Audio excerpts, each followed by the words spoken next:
나는 일주일을 견디지 못하고 말문을 열게 됐다. 일단 말문이 열리자 수치심이 사라졌고 수치심이 사라지자 이군식의 엉터리 영어가 술술술 잘도 나왔다. 굴복했다기보다는 무너진 것 같은 자포자기였다.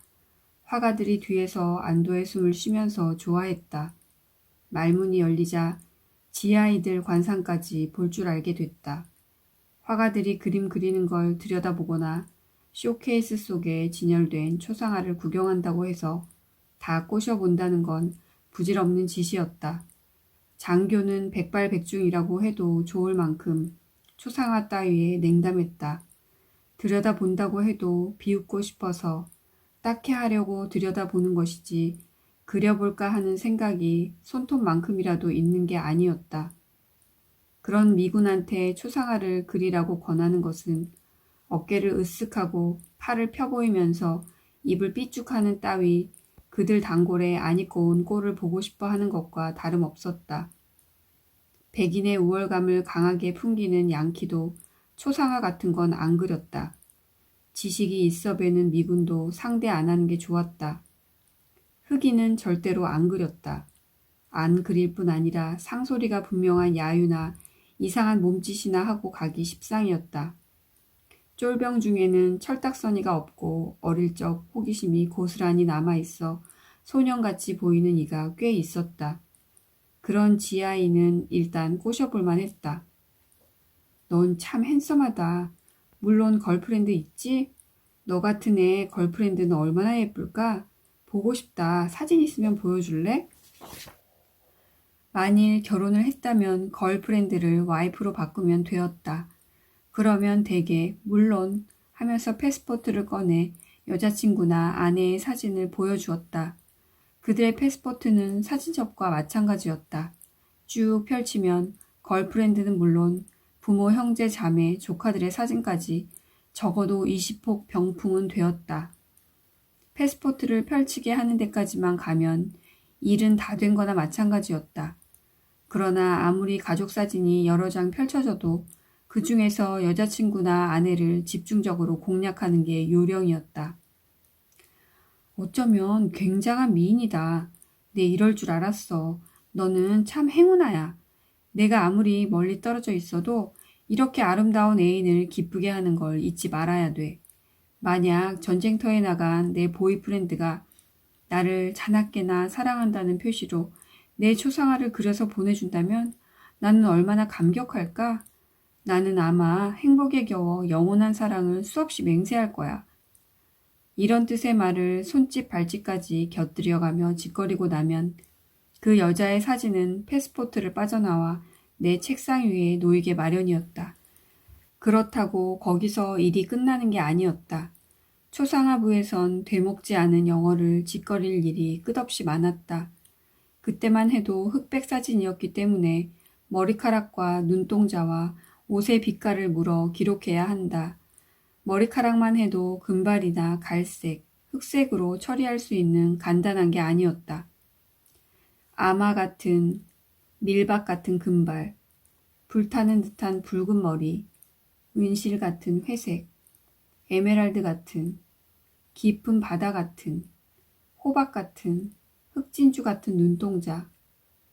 그들은 벼랑간 시인이 된 것처럼 주접을 있는 대로 떨었다.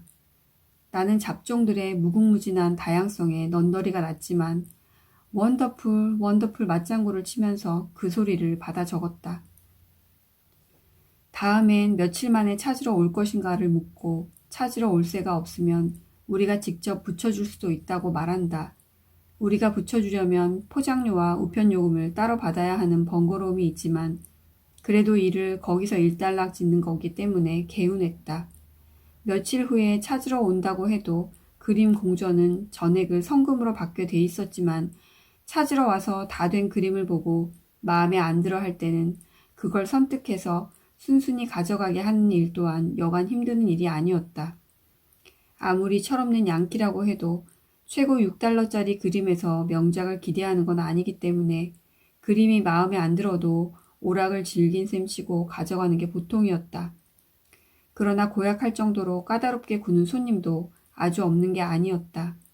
그런 일을 설득하려면 가뜩이나 달리는 영어가 혓바닥에 경련을 일으켜 말 대신 눈물이 나오려고 했다.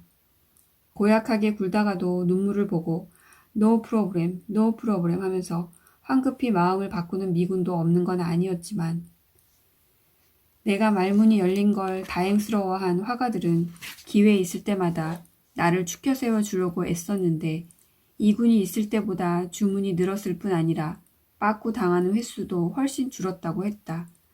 그림을 찾으러 와서 트집 잡는 걸 설득하지 못하면 다시 그려줄 수밖에 없게 되는데 그걸 빠꾸 당한다고 해서 화가들이 가장 싫어하는 거였다. 싫어할 수밖에 없는 게 그림을 2번, 3번 다시 그려준다고 해서 공전을 2~3번 받을 수 있는 건 아니기 때문이다. 화가들은 나를 축혀 세우는 척하면서 한편으로는 모양을 내면 더 손님이 꼬일 거라느니 퍼머를 하면 훨씬 섹시해 보일 거라느니 하고 압력을 넣는 것도 잊지 않았다.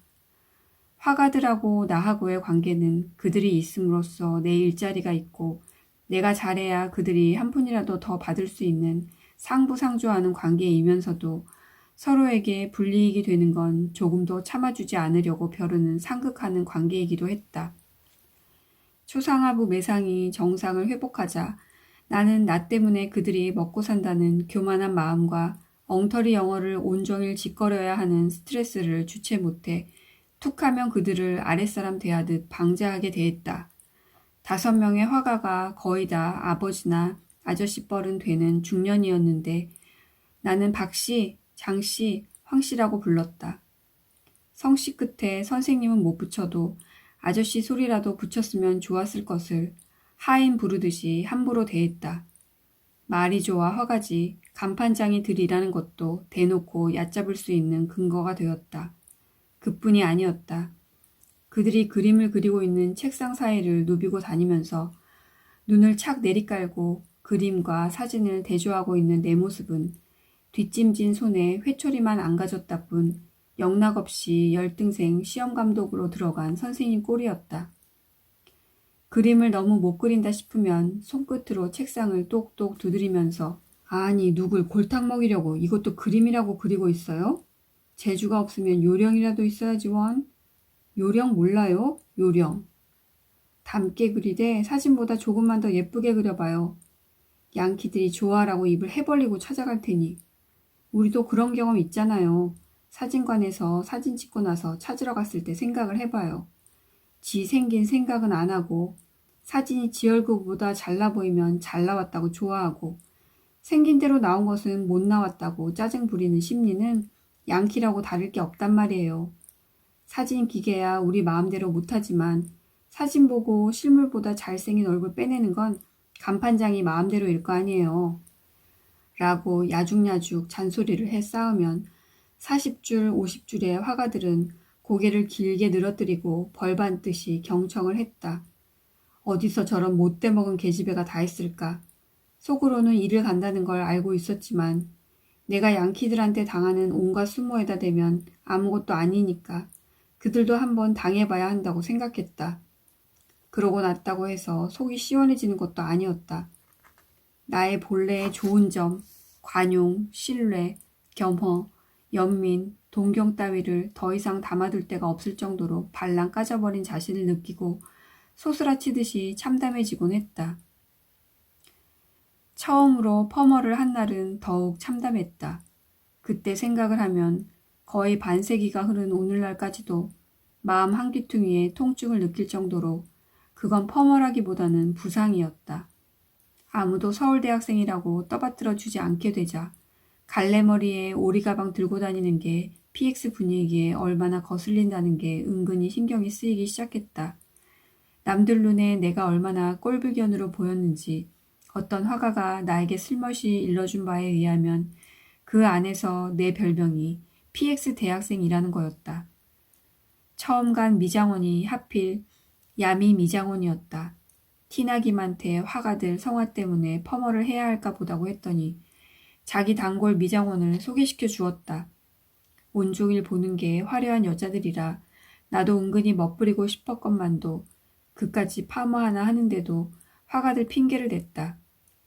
대학생이 별 볼 일 없어진 대신 순진한 척이라도 하고 싶었나 보다.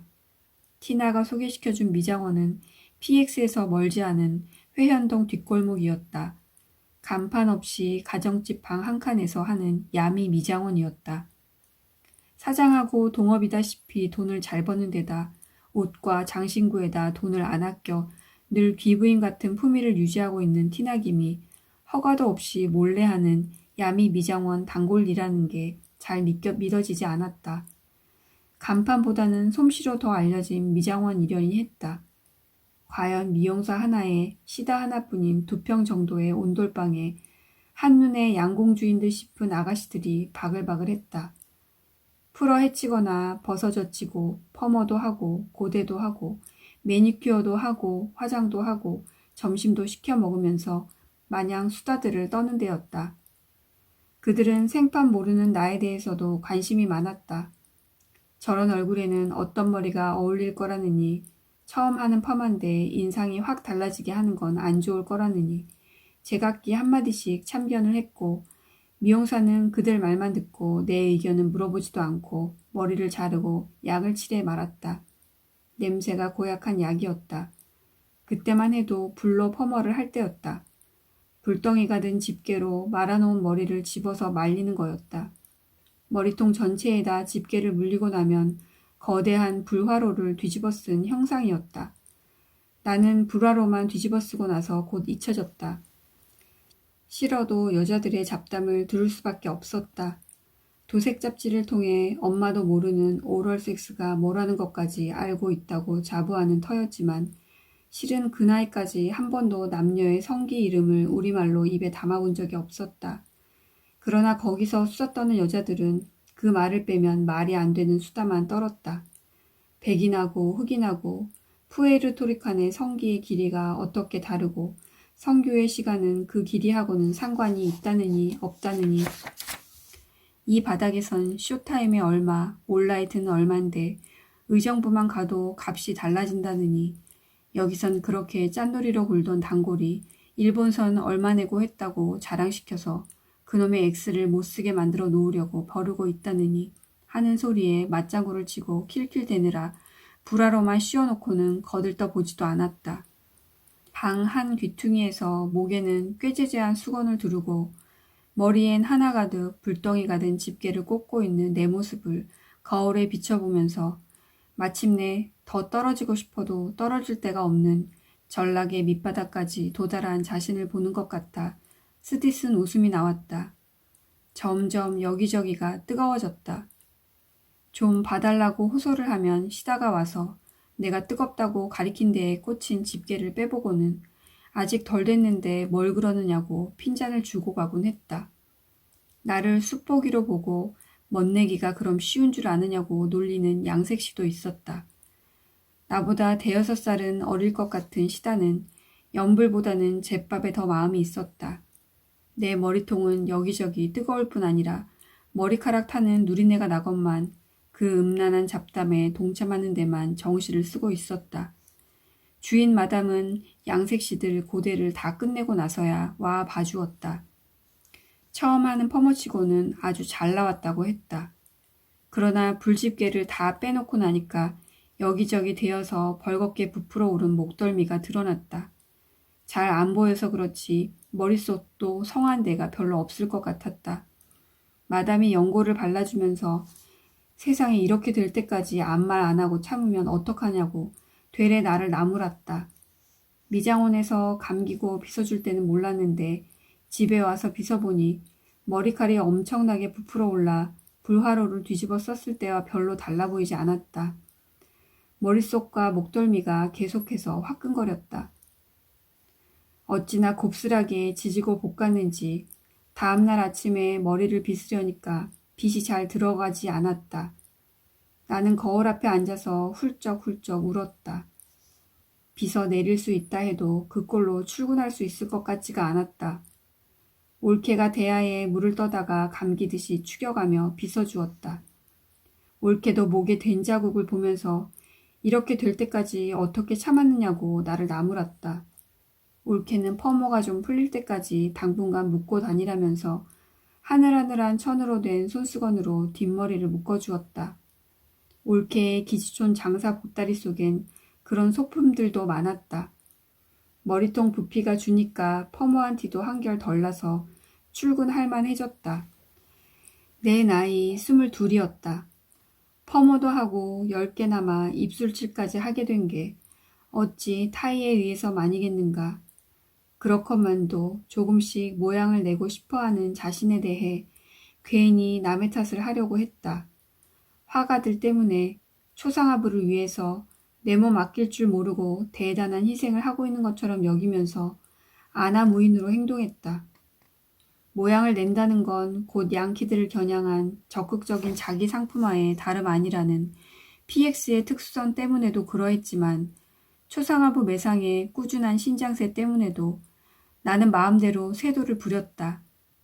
뒷짐을 지고 화가들 사이를 누비며 그림 솜씨가 마음에 안 들면 손끝으로 톡톡 책상을 두드리면서 아무개씨, 그것도 그림이라고 그렸어요? 발가락으로 그려도 그거보다 낫겠어요. 양키 돈이라고 거저먹으려 드는 거 아니에요. 이런 그림 떠맡기려면 내 입이 얼마나 해지다는 거나 알고 이래요? 하며 나는 마치 방과 후에 열등생만 남겨놓고 억지로 과외지도 시키는 여선생처럼 교만하고 짜증스럽게 한숨도 쉬고 신경질도 부렸다.